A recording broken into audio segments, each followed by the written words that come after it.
Good afternoon, everyone. Welcome. Thank you for joining us for the WSU Vancouver Town Hall meeting. My name is Phil Weiler. I'm Vice President for Marketing and Communications, and I'm going to serve as our moderator for the next hour or so. President Schultz has some brief comments I think he wants to share with us, but really the intent of the meeting today is, I think, to be more of a Q&A. A number of you have submitted questions. I have to say thank you. You win the prize for probably having the most number of questions, so good on you. So we'll get through those questions, but we also want to take questions from the audience. My colleague Kylie has a microphone, and when the time comes, if you do have a question, simply raise your hand and Kylie will bring the mic to you. I know not everybody likes microphones, but because we are recording this, we want folks to be able to hear what the question is. So that's the only reason we need to use the mic, because we all have loud voices, but people won't hear it on the recording. So let me go ahead and turn it over to President Schultz, and we'll get started. And when he's done, we'll start with questions.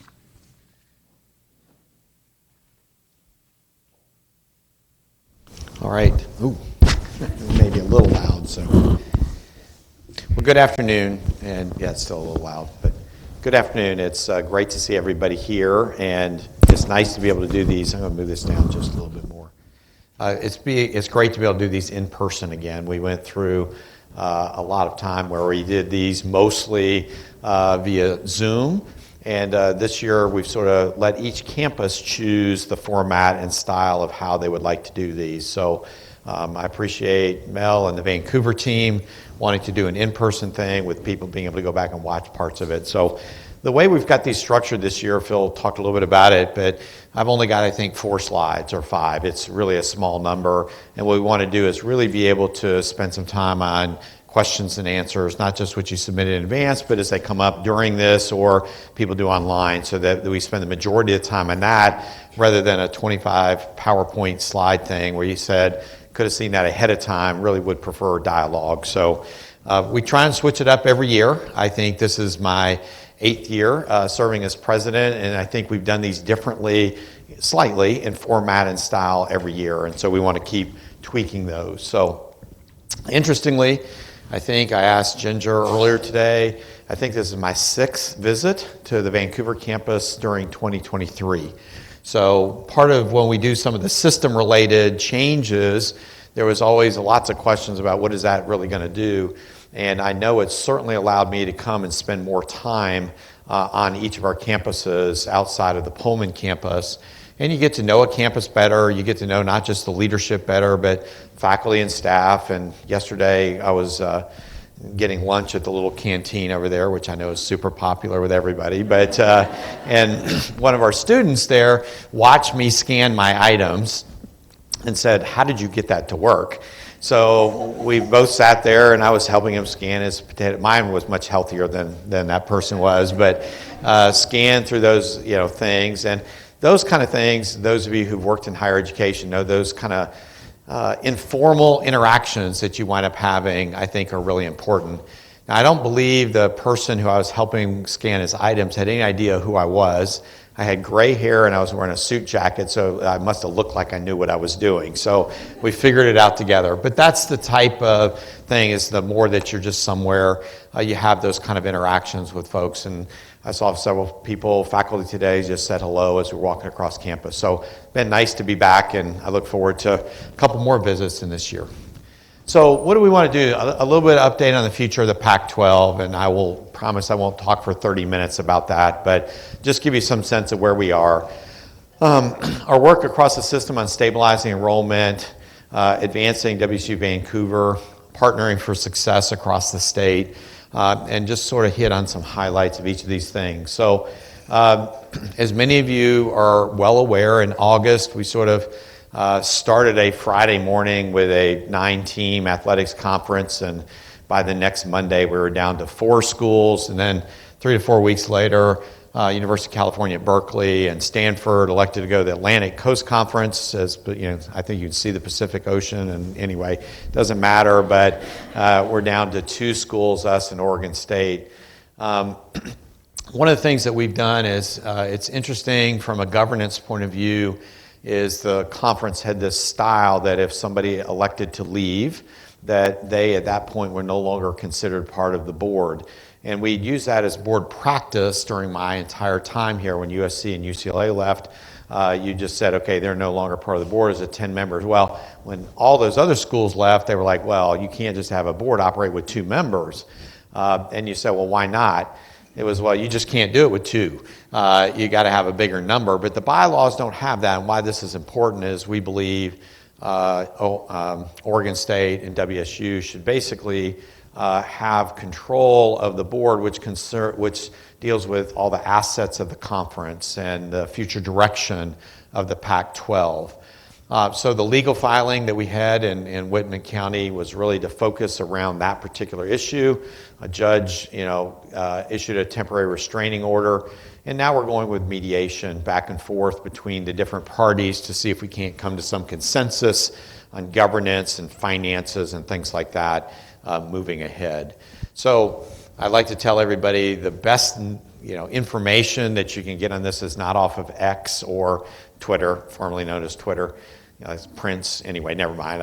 X, formerly known as Twitter, but that's not the best way social media to get stuff. You can read virtually whatever you want to out there on this situation by somebody putting things out. Please know this. One, we want to make sure that we're going to do the best we can for our student athletes. I really don't want to see student athletes out of Pullman having to fly to the East Coast for different matches because we typically be the president AD, decide that's the best for the institution. We really want to make sure that we're working with our student athletes, and I just want to make sure we're in a regional footprint that makes a lot of sense, that families can go see, fans can do. I think that's important.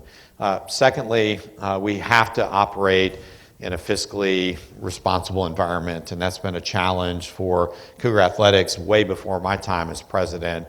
But it's important that whatever conference affiliation we have moving forward, that our revenues are going to be sufficient to do what we need to, and that we need to make sure that we use this as an opportunity to size our athletics program at a sustainable level. And I would argue we've had some financial challenges with having a sustainable athletic program over the last decade. And so I think this is an opportunity for us to make sure we do that. So we're going to keep at it. Every maybe 4 to 6 weeks, I'll try and put something out to the university community, just here's where we are with the Pac-12 conference, so that people know we've done that twice. There's not a lot of new information there, but at some point people get frustrated because they haven't heard anything. And I think I'll probably try before Thanksgiving break to put out one more broad communication just about kind of where things are. We do have a web page off the Office of the President that all this stuff is accumulated on if you're interested. And I encourage you to continue to look there as we put more of these communications. One of the frustrating things probably for folks in our athletic department is we have had our most successful fall ever in on-the-field performance for football, volleyball, and soccer. And so I think it's really frustrating to be worried about your conference home when your on-the-field performance and, interestingly, in the classroom performance is all-time highs. So we're just going to keep at it. So let me talk about stabilizing enrollment. And I really do appreciate the work that you all in this room have done around assisting with enrollment, growth, and stabilization. Coming out of COVID, I think WSU, very focused on our land grant mission of working with our communities and making sure the students in those communities have great opportunities for a higher education experience, degree program. We set them off ready to take whatever that next step is. Some of the student demographics that we tend to recruit from are lower economic income families, first-generation students, things like this, and I think that's an important part of what WSU does. That also is some of the families and people that have been hardest hit economically coming out of the COVID time frame. So we've seen our enrollments decrease this fall, things stabilize. We saw some uptick there, and this is not a single person. It's not just the admissions staff. It's not just Mel as the chancellor.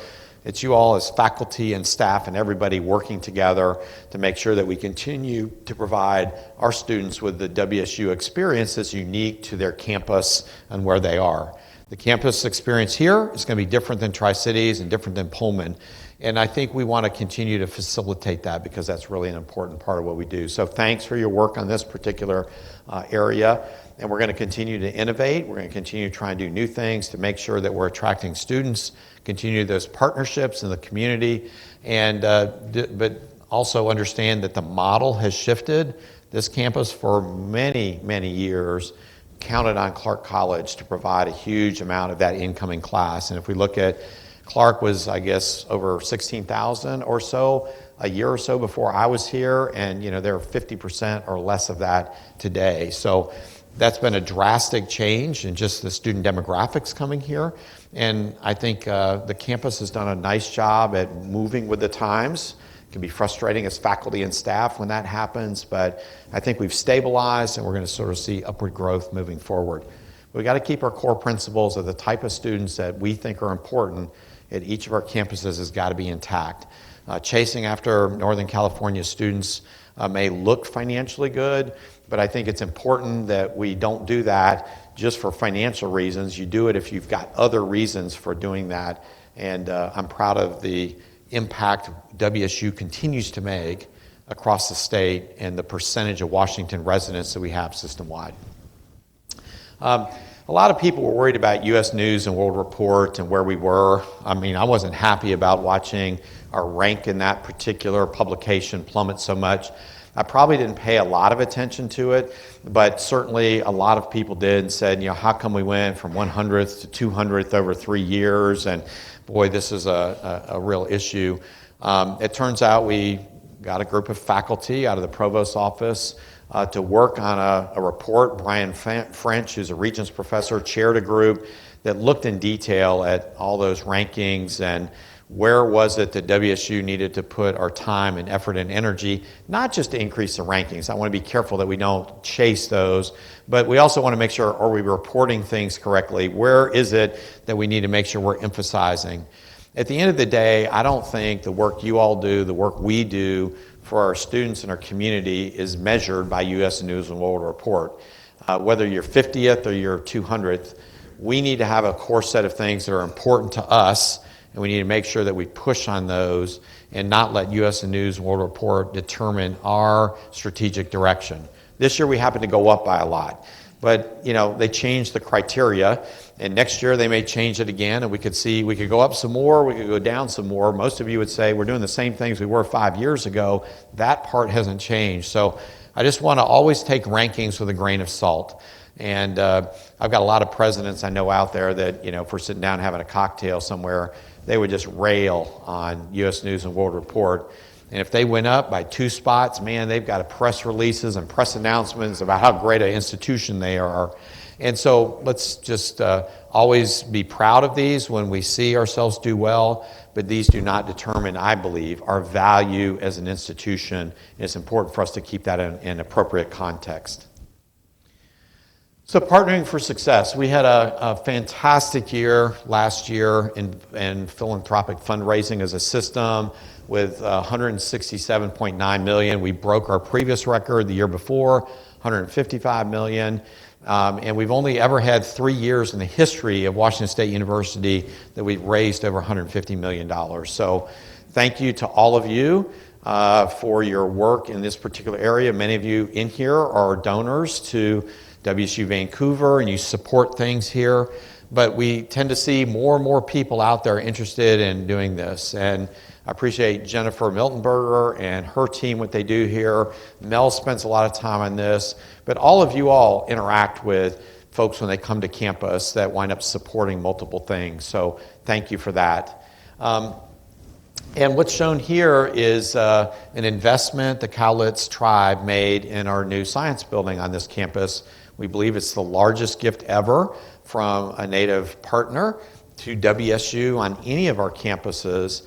And I think it was notable because I think you have a long-term relationship with Cowlitz here, that they chose to put forward this type of investment in a facility on this particular campus. So much to be proud of there. The Washington legislature, we had a really successful overall session, and they funded almost everything that we asked for. And you can say, well, if they did that, you obviously didn't ask for enough. What we have tried to do as an institution is our colleagues at the University of Washington sometimes have a much longer list of things, and then they'll get quickly frustrated by what's funded by the legislature.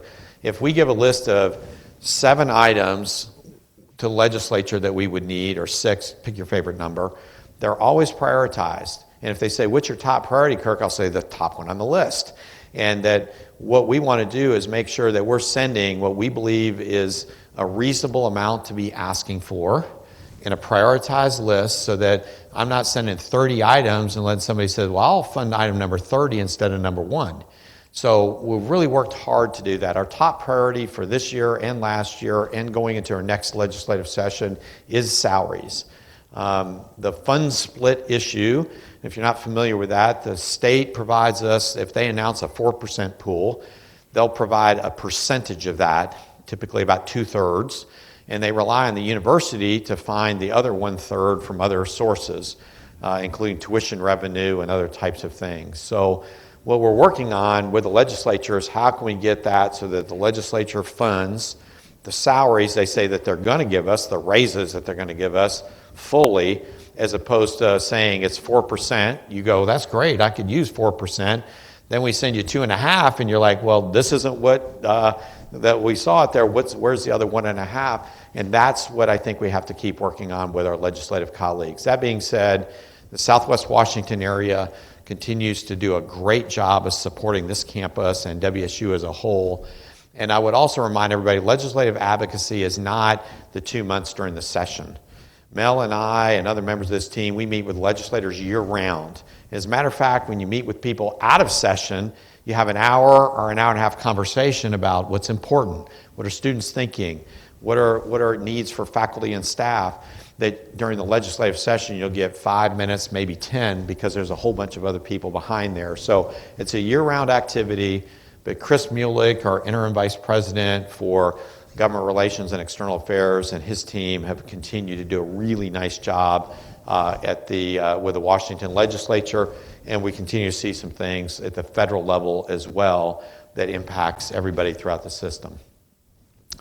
I'm just proud of the job that you all do serving as Southwest Washington's R1 university, and that includes the breadth of everything that's here: undergraduate, master's, doctoral degrees, research and scholarship, community service, the BASE program, all these different things that impact an area in the business community that make a big, big difference. And I want us to continue to do what we can at the system level to support Mel and the leadership team, you all as faculty and staff and students, to help you advance your research, your agendas, the types of things that you continue to work on with our students.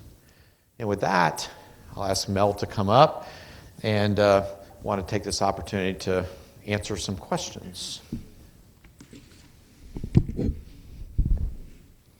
All right, as I said, we have some questions that were submitted in advance. We'll go through those, but also an opportunity to hear from you all. So spend a minute thinking about what your questions might be, and Kylie has the mic, and we'll run around and be able to get those. But President Schultz, I'm going to ask the first question here. This is kind of a budget question.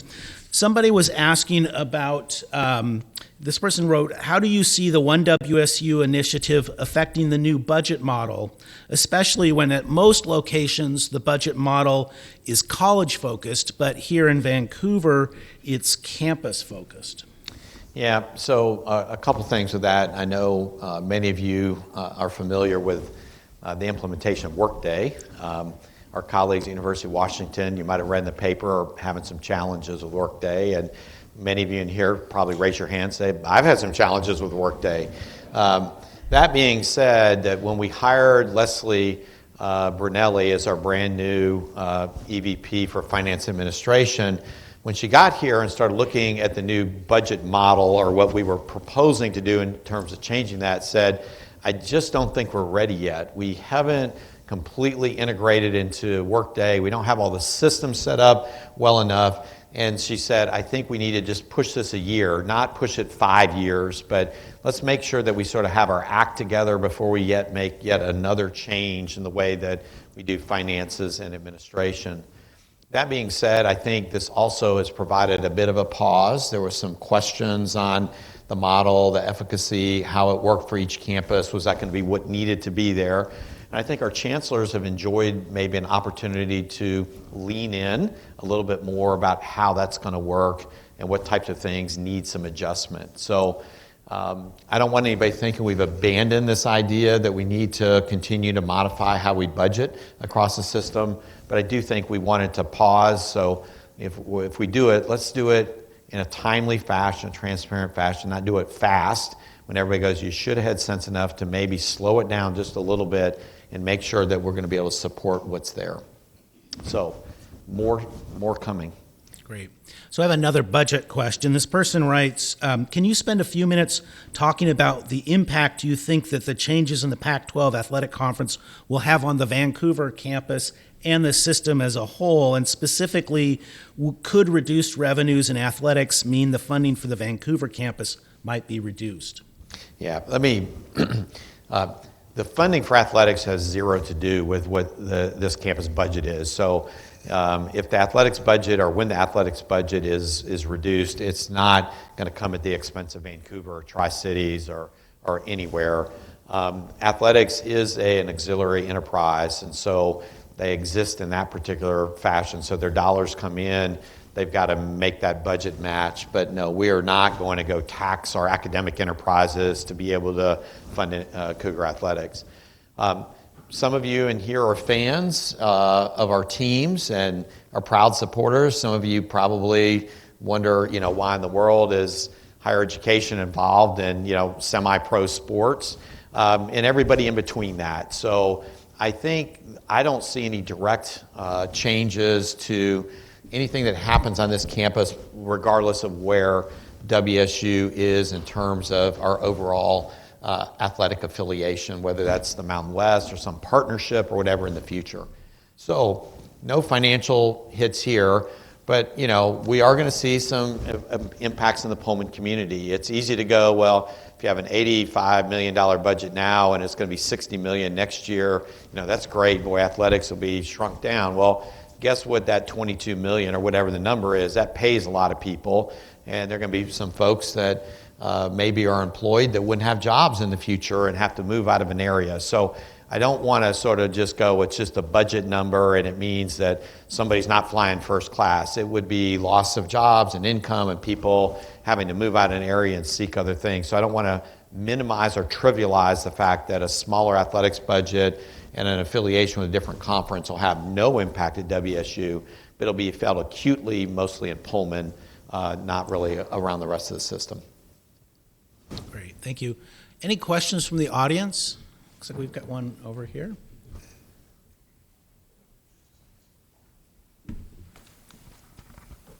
I'm just going to go by thank you.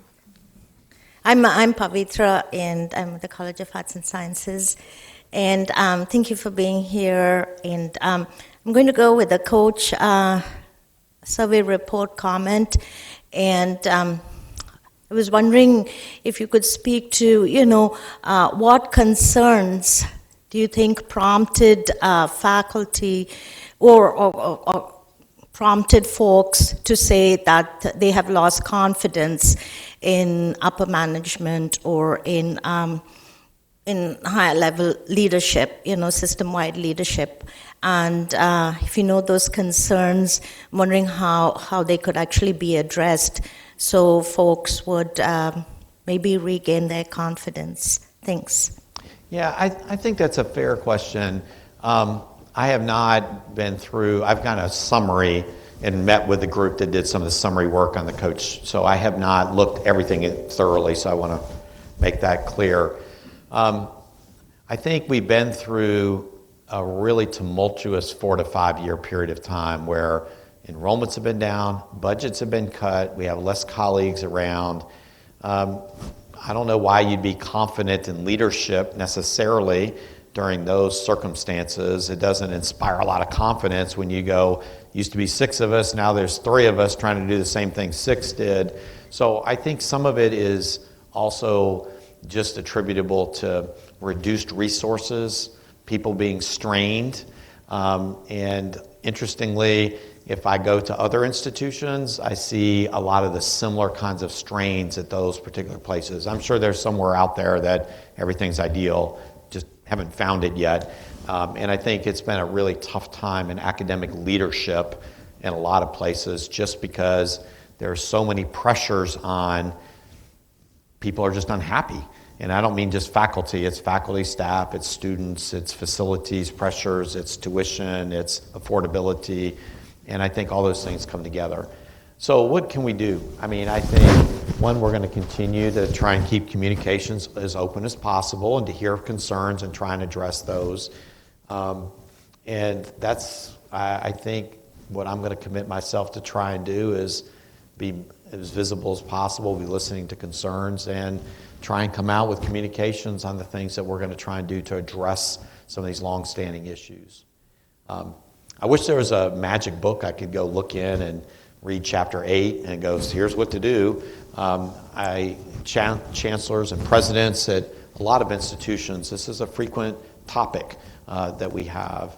I've got a colleague at Michigan State. They're going to be on their 5th president in 5 years. A board member just sued the board chair yesterday. And so it's just a tumultuous time out there, and I would actually argue we've had some relative stability at WSU over the last 10 years compared to some of our sister institutions in the area. During my 8 years, Oregon State's had 4 presidents. Oregon's had 3. And I'm not including in Oregon interims because they had 2 interims in 1 year. And so I just think it's a challenge for all of us, and we certainly welcome further discussion on ideas you all might have to say this would make things better. Can I jump in on this one? No, you can't. Of course you can. I was really hoping I would sit here silently for the next half hour. No, nobody in the room thought you'd be silent for a whole hour. So I don't know if people understand that there really has been a fundamental shift in how Washington State University is governed.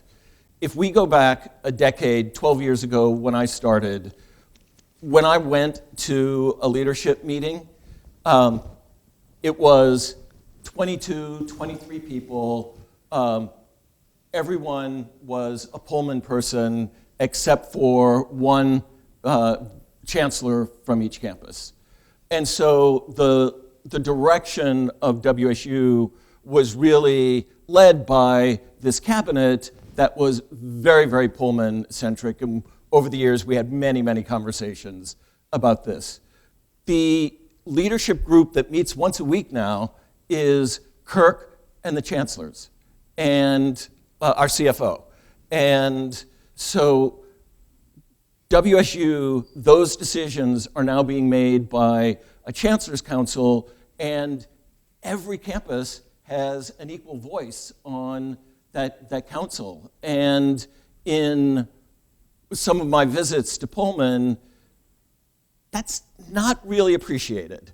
That I think part of the concern, and part of the concern around One WSU more broadly, is that the Pullman voice has been balanced with the voices of the other campuses. And I think that is an extraordinarily positive thing for Washington State University. Just from a job satisfaction point of view, it's dramatic. And so I think part of why there is lack of confidence in leadership, I forget how you said it, Pavitra, is that we're organized in a different way now, and the voices of the campuses are very, very strong in ways that they weren't. And I think there are faculty and staff in Pullman particularly who react negatively to that. Yes, question right there. I promised myself I wouldn't ask this question, but that just encouraged me to say so. Why can't we have a chair in CAS on this campus if this is true about the leadership being so disseminated? It's a surprise to me if this is indeed true. So can you answer that question for me, please?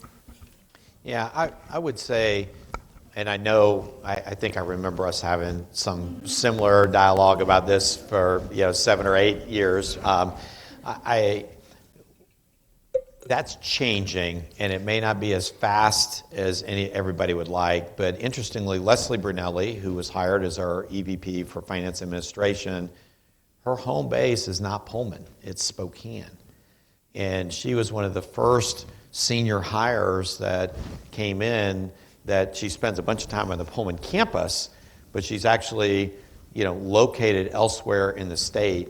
And as we have some of these additional hires coming up, to me, there's going to be, at some point, a VP opening, and somebody's going to go, I want to locate in the Portland, Vancouver area. And we are going to say, that is fine, And so I think at that executive level, we're starting to see this idea that everybody has to be located in Pullman starting to change. Now, the problem is, you say, well, what about deans, department chairs? I think that's coming. And there's no reason right now that it can't be that way.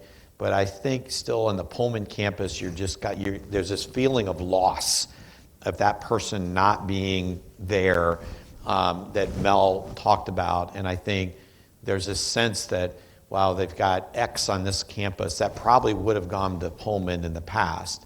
Actually, it wouldn't have. But there's people kind of feel that. And so I think that's why some of the question we had earlier ties to this as well. 10 years from now, I suspect we'll have VPs and deans and some of those all dispersed. I don't mean new positions. I mean, people are going to decide to locate in other places as their primary campus or place of residence. It's going to be a while yet. But there's no prohibition about it. It's that people still think you got to sort of be, in the flagship campus, and I think that's starting to change. So let me do another question that was submitted in advance.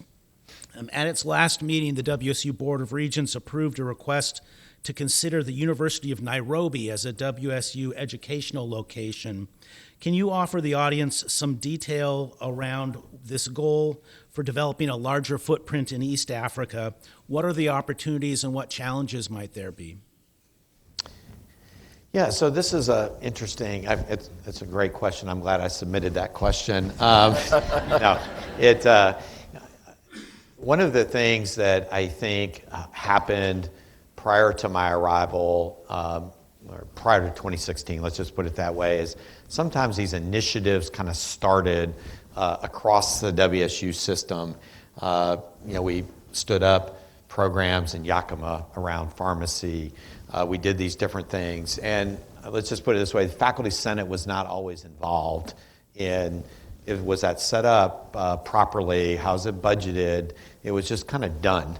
And you got to love the entrepreneurial spirit, right? You want people to be able to do things, but occasionally you would say there are some reasons for going through our governance process. So interestingly, the Allen School for Global Health, used to be called Allen School for Global Animal Health, set up an operation to do some things in Nairobi several years ago. And it had grown from a fairly fledgling operation to a pretty significant one. So when I visited there last year, went into a room, I met 20 exceptional PhD candidates. Guess what? They're all advised by Washington State University faculty. They're residing in Kenya. They're doing all the research there. Then the next meeting came in, 18 individuals. And I go, well, this is pretty cool. Went around, they told me what they do. All WSU employees, all soft-funded off grant money. We have, I think, 7 resident tenure-track faculty that live in Nairobi, Kenya.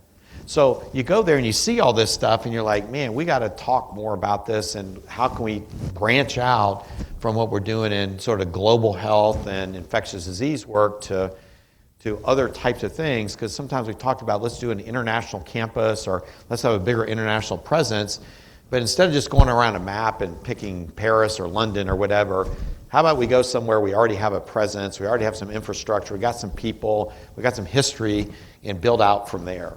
So that was the idea. So we actually had a study abroad program with 8 students that spent doing some research there this summer. They were in a variety of different disciplines and fields. Our backpack journalism program through the Murrow School went to Nairobi, and those students spent a week there. So what I want to be able to do is work through our faculty governance and make sure that we find some cool ways to do things so that if people want to do something in Africa, maybe they've got a home base there in Nairobi with facilities and infrastructure and WSU people. But then how can we expand that to other places in a really meaningful way so that everybody also knows what we're doing? And then frankly, we need to be transparent. People go, if you're going to spend money on that, you're probably not spending on something else. So let's make sure we're out there and open about it and not build something and everybody goes, well, I don't know how they did this, or I don't know much about it. I just want to make sure that we're really talking forthwith. And then finally, what our goal is on this initial foray is that in a PhD in biomedical sciences, that the students in Nairobi would actually, when they walked and got hooded, they get 2 degrees.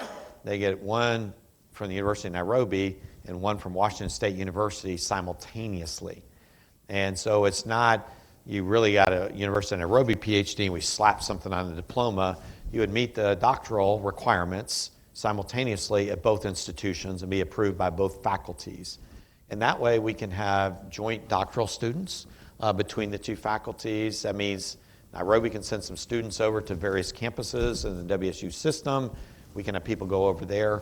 So it's really taking a step forward, shining a light on some excellent work we're already doing, engaging people with what that future could look like, but doing it with shared governance and making sure we're doing it in a way that faculty everywhere go, I'm going to ask these questions, I need to understand why, understand what we're doing, and I just think that's more sustainable in the long term. That's a long answer, I know, but there's a lot going there and a lot that we can be really, really proud of.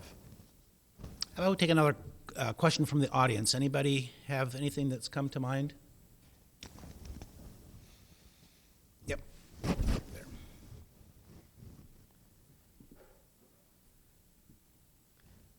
This is how Kylie gets her workout, by the way. So we like people on different sides to ask questions. Hi, I'm with the Environmental Science Club here on campus. We just hosted a cafeteria upgrade initiative, and I'm just looking at the numbers, and there's like 3/4 of students that attended that rate the current cafeteria from 1 to 5. They rated 1 or 2.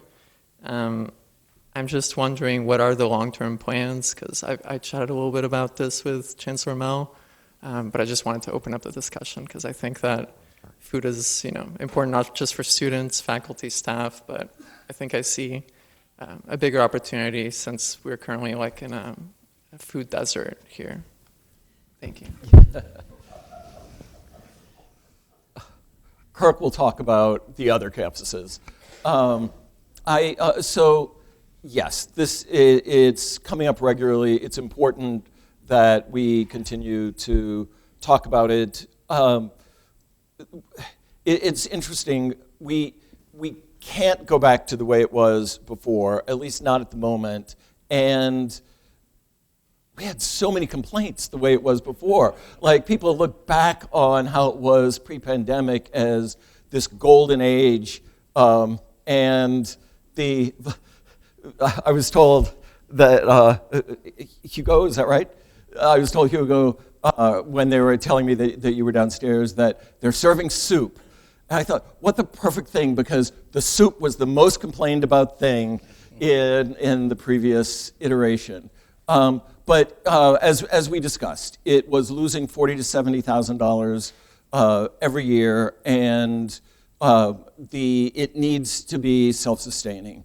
So I think as enrollment grows, we'll be able to address the cafeteria. I think what we need to do is figure out as a community in the interim how can we address some of those needs? How can we address the community that forms around food without ditching what we currently have? And so I think most of you know that we're having conversations with Clark College about extending their coffee shop to our campus as well, into the Clark College building that would have a live person managing that. And that I think we can look at opportunities to bring in hot meals at periodic times across the semester. I think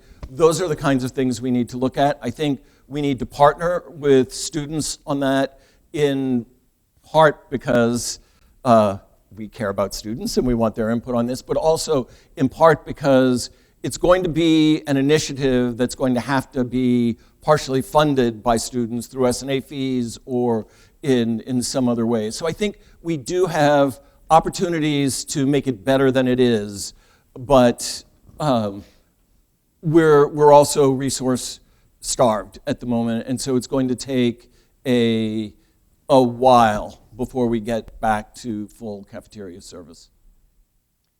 I would, just to add to that, this is an issue we have on a lot of our other campuses. Tri-Cities has nothing even like this at all. And when I'm there, there's a Subway that's like a mile away that I wind up going to grab lunch if I don't bring it. In Everett, it's a very urban setting, but they had something for a while and they couldn't keep it sustainable financially. So the only place that I would say we really have really regular variety food service is Pullman, and that's because of the residential nature of the campus and the fact that those were built out some time ago. Spokane does have something similar to kind of what was here, but pre-pandemic, and their student population has been large enough, and faculty and staff, that they support that. It's got limited hours for breakfast and lunch, but I think this is not something that's unique to here. But I also do concur that it's not even walking a mile here to get somewhere. It's a lot further than that just to go get a sandwich. So I wind up eating here when I come for the convenience sake. I leave my temporary office that they stick me way up high so that I don't interfere with anybody. No, it's I'm up in the Selby Tower, and I go there for just convenience because I don't want to get my car and go. So I think it's okay. It works for me, but I'm not trying to do it 5 days a week either. On my 6 visits, I do it once or twice, and you can go, Kirk, I'd be fine with that. But if I was here every day, I might say, man, I need some other options. So I think we had a good discussion with the student government this morning on the same topic about what are some options and how do we make sure we do it in a way that's good food, healthy food, but also sustainable financially. And that's the piece that's really difficult. So Hugo, since you are studying environmental science, I'm going to ask this next question, and then I think we've got a question over here. But this was a question that was submitted by a faculty member, and this person says, I'd like to hear about any plans for WSU to become a leader, not only in the research of climate science, but also in university policy and practices that promote environmental health and sustainability. My hope is that my students will leave WSU having experienced a model of thoughtful, intentional environmental practices that they can draw upon in their own sectors of civic and professional life. And President Schultz, I know we have a sustainability task force that has just been convened. Do you want to spend a few minutes talking about the work of that group? Yeah, it's interesting. Every campus has done their own thing on this general topic. I would say this campus has done a lot more than some of our other campuses. And if you look back at the Pullman campus, actually in 8 years, we've done no real sustainability planning, even what we would ideally like to be. And we've had several employees that work really hard in this space. So I want to make it clear, it's not for lack of effort. It's just it was back of mind. So what the idea is, let's have a little bit of a system overarching set of principles around sustainability, and then that can be part of the pillars that help guide each particular campus, because they're going to look upon some of these things in different ways based on geography, faculty and staff input, the political environment in different areas of the state, and so forth. So that's underway this particular year. For the person who asked the question, we will not be as fast or probably as bold and aggressive as people would like us to be, but I think it represents a start. And somebody should say, what is WSU doing? Not just what is WSU Vancouver doing, or Tri-Cities, or Spokane, but I think this will be a start in that direction. It'll be faculty and staff and student engaged and led. This is not me or somebody from my office leading it. So we've got a faculty member from the School of Environmental Science. We've got also our Director of Sustainability on the Pullman campus are kind of co-leading this, and we're going to have these groupings out there, and we'll have more information out to campus as a whole. So it'll be slow, but I'm also really attuned to the fact that we have fewer colleagues to do things, and just heaping on more administrative things, no matter how good it is, everybody goes, I got a certain amount of time to do things, and so we purposely have done this more slowly than we might normally have, just out of respect for the fact that people are pretty strained in terms of their time, and we just don't want to keep adding yet another thing on top. So somebody will say, well, that should be more important than other things, but we're just trying to be a little bit careful with that. I will add that the call for applications to serve on the committee closed, I think it was a week ago, and at last number I heard we had 68 people from across the system who applied, which I was thrilled with. I thought that's great. That's probably more people than we might even have spots for, but it is very much going to be a system-wide initiative.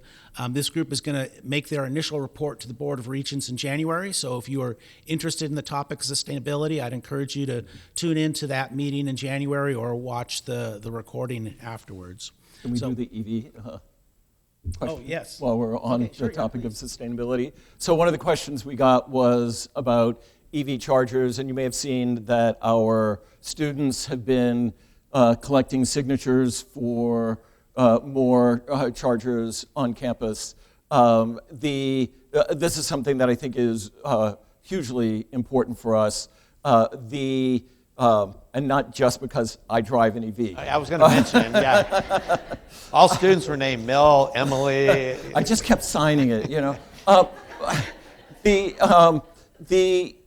The day the infrastructure bill passed, which includes money for charging stations across the country and specifically mentions universities as locations for that money to go, I called Connor Haggerty, who's our state relations person at the moment, and said, we want a piece of that. And so we have continued to have conversations with our government relations team, with our facilities team in Pullman that leads the system, with Leslie Brunelli, our CFO, to really look at how we might be able to bring charging to all of our campuses. Jenny was in Pullman last week, and I said, you know, this petition is coming our way, and one of the things they told me is they want the same charging opportunities that Pullman has. I said, so when you're there, go take a look at what Pullman has, and let's see. Yeah. You don't want the same opportunities Pullman has. 2 chargers, separate sides of campus, level 2 chargers, no fast charging. And so I would like to think that we can do better than that. It's one of those things that I think is going to take time, but I think there is a path to getting federal resources to be able to add better EV charging to the campus. You've been waiting patiently, sorry. Sorry if this is too long of a story. It's about AI and online programs. I'm the first in my family to get a high school diploma, and I went to a commuter local college. And when I first went, my idea was this is how the middle class becomes the middle class, because of a very poor community, a poor person I was living as. And I thought it was honestly, I thought it was a scam to keep rich people rich and poor people poor, and it was just a piece of paper. And it wasn't until I engaged with my professors who loved their field, who taught me how to think more critically and understand the world in a more in-depth way, that fundamentally changed me, drove me to become a PhD when no one else had a high school diploma. My concern is, and I've seen this in my student, a recent student who came from an online program. She was seeing what she called robotic responses. Now, let me guarantee you, I'm really into tech, you will never detect AI, okay? And as such, my concern is that a lot of people with my attitude who we want to reach will go onto these online programs and not get that transformational experience because they'll just figure out how to get a robot to do the work for them so they can get that piece of paper. And that will, one, suck from this campus, no doubt, and Pullman and so forth, but also, more importantly, not enable that kind of life-changing experience that we enable. So what are we doing about that? A nice open-ended question. Yeah, I think the regents are actively looking to see if I could be replaced with just chat, a lot cheaper. What you described to me is the essence of why education is important. And to me, I go back my career in higher education, and this has been mentioned under every time there's some new technological piece that's going to replace everything. I think this sort of comes up again and again. I think it's important for us to tell the stories like you just did, and everybody in the room would have their different versions of that, to a lot of audiences. And it's not always even saying you need to come to WSU Vancouver. It's to describe, this is where I was, this is the types of things that I learned that have made me a different person and allowed me to have these different career options moving ahead that you wouldn't have had otherwise. I don't think faculty sometimes do that enough because you're so busy. You got all this other stuff you're doing. It's not a critique that way, but many of you have these transformational stories, not just personally, but with students and other types of things. The second part, interestingly, is we have to figure out how we want to embrace AI as part of a learning experience and not in lieu of a learning experience. And my wife's teaching advanced power grid class this semester, and my oldest son is a computer scientist, and we do a Zoom calls on Sunday. And anyway, he said, "Mom, what's your first assignment?" And she read it to him, and he did it while we were on the Zoom call. Now, he's not brilliant. He's a smart kid, but he's not brilliant. But it was just an awakening of, if you do it exactly the same way you've done before in your class, you're just going to see these, it's not going to maybe get the learning objectives that you want to. So I just want to have us to have an open discussion, too, on how do we embrace the technology. If we try and just regulate it, I just don't think that's going to work. So how do we embrace it, and how do we make sure that those critical thinking skills, which to me are part of a classic liberal arts education, how do we make sure that those are still coming through in a way that's important for our students? That's not a deeply insightful answer. It's just as an engineering student, when laptops came in, my old engineering instructors were convinced that we were going to be the shittiest engineers ever because we relied on a computer to do our work for us, and we weren't going to think critically and estimate and all those things. And I'm not trying to trivialize that, but we had to do things differently from an educational perspective. And then we could do all kinds of simulations, and we could do things in a much different way. It's different than it was a generation ago, but we were better critical thinkers because of the nature of that. I want us to engage in those same conversations as a faculty. I think that's going to be important for us. So that's my answer for what it's worth.